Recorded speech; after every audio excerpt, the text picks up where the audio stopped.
कई बार हमारे मन में ये प्रश्न उठता है कि हम ऐसे कर्म क्यों करते हैं, जबकि हम जानते हैं कि ये कर्म हमारे लिए हानिकारक हैं।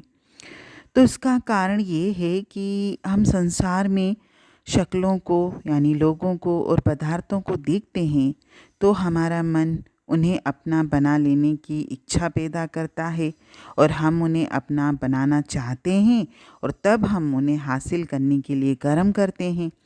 जब तक मन में विचार पैदा नहीं होता, कर्म भी नहीं किया जाता। पहले विचार आएगा, फिर उसके पीछे कर्म किया जाएगा और फिर हम कर्म और कर्मफल के शिकार हो जाएंगे।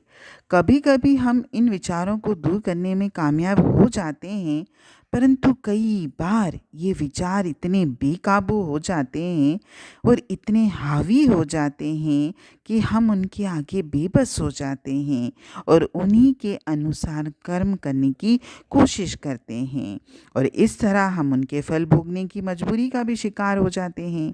अब इसमें तो कोई सवाल ही पैदा नहीं उठता। विचार और कर्म में फ़र्क है। जब तक हम सोचते नहीं, हम कर्म नहीं करते। ये हमारे मन का खेल है। मन ही विचार पैदा करता है और तब हम इसे इंद्रियों के जरिए पूरा करने की कोशिश करते हैं और वह एक कर्म बन जाता है। जब हम इंद्रियों के भोगों के पीछे भागते हैं, एक बार जब हमारा यह विचार उन इंद्रियों के जरिए पूरा हो जाता है तो हमें उसका नतीजा भोगने के लिए वापस यहाँ आना पड़ता है। ये विचार ही कारण था और इसका नतीजा इसका कर्मफल है। इस तरह हम कर्म सिद्धांत के चक्कर में फंस जाते हैं और जब हम इस दुनिया में जन्म लेते हैं तो मन और आत्मा एक साथ ही आते हैं, क्योंकि आत्मा भी वही है और मन भी वही है।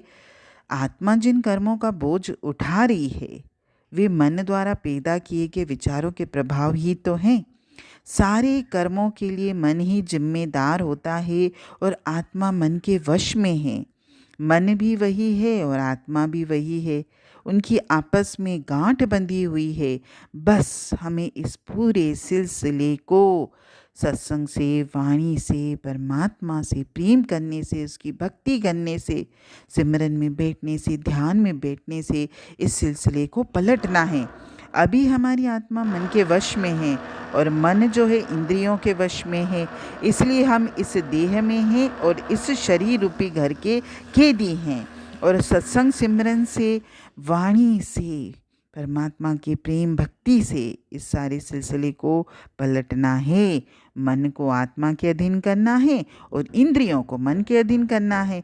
और जैसे ही आत्मा मन पर काबू पा लेती है, ये मन और माया के दायरे से पार हो जाती है, तब इसे किसी भी शरीर में कैद नहीं किया जा सकता, क्योंकि ये केवल कर्म है जो हमें शरीर में किसी देह में वापस ले आते हैं।